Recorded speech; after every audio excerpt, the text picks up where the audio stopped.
Hello guys, আসসালামু আলাইকুম। আজকে আমি রান্না করবো জালি কুমড়া দিয়ে চিংড়ি মাছের ঝোল। তো দেখুন, জালি কুমড়া কেটে নিয়েছি। জালি কুমড়াটা হচ্ছে আমার গাছের।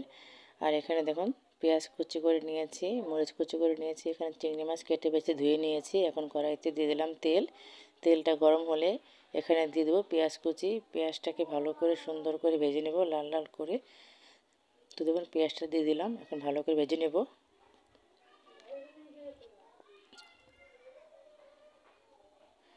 তো দেখুন, পেঁয়াজটা বেশি ভাজা হয়ে গেছে।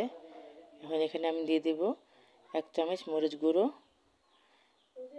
1 চামচ হলুদ গুঁড়ো, আর হচ্ছে স্বাদ মতন লবণ দিয়ে একটু ভালো করে এটাকে নাড়াচাড়া দিয়ে ভেজে নেব।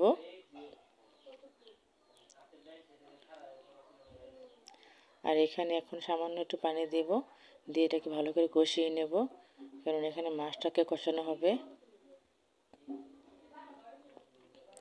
তো দেখুন, এটাকে ভালো করে নাড়াচাড়া দিয়ে কষিয়ে নিচ্ছি। এখন চিংড়ি মাছগুলো এখানে দিয়ে দেব, দিয়ে এটাকে ভালো করে নাড়াচাড়া দিয়ে কষিয়ে নেব।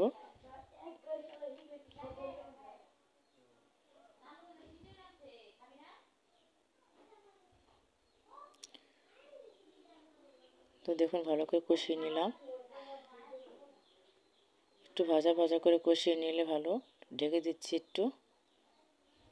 তো দেখুন, ভালো করে কষানো হয়ে গেছে। তারপর আর একটু কষিয়ে নেব, চিংড়ি মাছের গন্ধটা থাকবে না তাহলে। তো দেখুন, এখন ভালো করে কষানো হয়ে গেছে। এখানে আমি এখন জালি কুমড়োগুলো সুন্দর করে কেটে ধুয়ে রেখেছিলাম, সেগুলো দিয়ে দেব। এগুলো দিয়ে একটু ভালো করে নাড়াচাড়া দিয়ে নেব। ভালো করে কষিয়ে নিতে হবে। এটা কষানোর সাথে সাথে গলে যায়, কারণ এটা টাটকা গাছ থেকে ছেঁড়া, তার জন্য বেশি পানি দিতে হয় না। তো ঢেকে দিচ্ছি।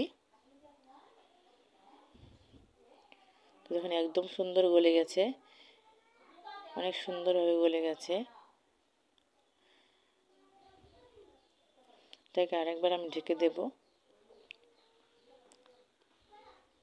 তো দেখুন, এখন কষানো হয়ে গেছে। এটাকে ভালো করে নাড়াচাড়া দিয়ে একটু পানি দিয়ে দেবো, বেশি পানি দেব না, অল্প একটু পানি দিলে এটাকে অনেকটা পানি হয়ে যাবে।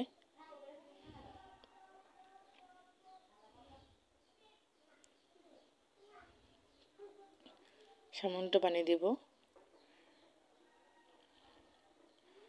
দেখুন, আর পানি দেব না। এটাকে ভালো করে নাড়াচাড়া দিয়ে কষিয়ে ঢেকে দেব।